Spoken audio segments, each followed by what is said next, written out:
National highway પર અકસ્માતનો બનાવ સામે આવ્યો કે જ્યાં અજાણ્યા વાહને રાહદારીને અડફેટે લીધો છે। અકસ્માતમાં રાહદારીનું મોત નીપજ્યું હોવાની વિગતો સામે આવી છે। અજાણ્યા વાહન ચાલક અકસ્માત સર્જીને ફરાર થયો। પોલીસે ઘટના સ્થળે પહોંચી વધુ તપાસ હાથ ધરી। લીંબડી અમદાવાદ નેશનલ હાઈવે પર અકસ્માતની આ ઘટના અજાણ્યા વાહને રાહદારીને અડફેટે લીધો હોવાનું સામે આવ્યું। અકસ્માતમાં રાહદારીનું મોત નીપજ્યું હોવાનું સામે આવ્યું છે। તો અજાણ્યા વાહને રાહદારીને અડફેટે લીધો હોવાનું અહીં જાણવા મળ્યું। આ સાથે વધુ અપડેટ્સ માટે સુરેન્દ્રનગરથી અમારા સંવાદદાતા સચિન પીઠવા ફોન લાઈન પર જોડાઈ ગયા છે।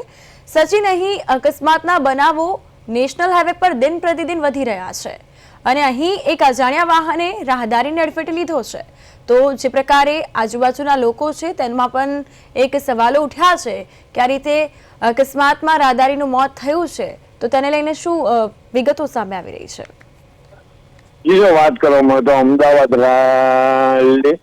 રાજકોટ હાઈવે ઉપર સતત અકસ્માતો વધી રહ્યા છે। છેલ્લા ઘણા સમયથી રોડના કામને લઈને પણ અકસ્માતો થઈ રહ્યા છે। ત્યારે રોડના કામ પૂરા થવા છતાં રોડ ઉપર ક્રોસ કરવાના છે જગ્યાએ લાઇટો નહીં હોવાથી રાહદારીના અકસ્માતમાં સતત વધારો થઈ રહ્યો છે। ત્યારે સ્થાનિક લોકોનું કહેવું એવું છે કે રાહદારીઓ જો ચોકડી ઉપર લાઇટો હાઈવે વાળા દ્વારા કરવામાં આવે તો અકસ્માતની સંખ્યામાં ઘટાડો થાય, નકર મોડી રાતે સતત અકસ્માતમાં વધારો થઈ રહ્યો છે। બિલકુલ, અકસ્માતની આ ઘટના સર્જાઈ, પોલીસ ઘટના સ્થળે પહોંચી, કઈ પ્રતિક્રિયા?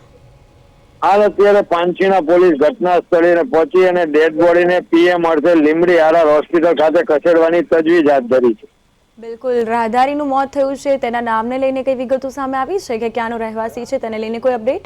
તે પરાલી ગામનો હોવાનું જાણવા મળ્યું છે અને અત્યારે તેના પરિવારજનો પણ હોસ્પિટલ પહોંચવાની તૈયારીમાં છે। બિલકુલ, તમામ માહિતી બદલ આપનો આભાર।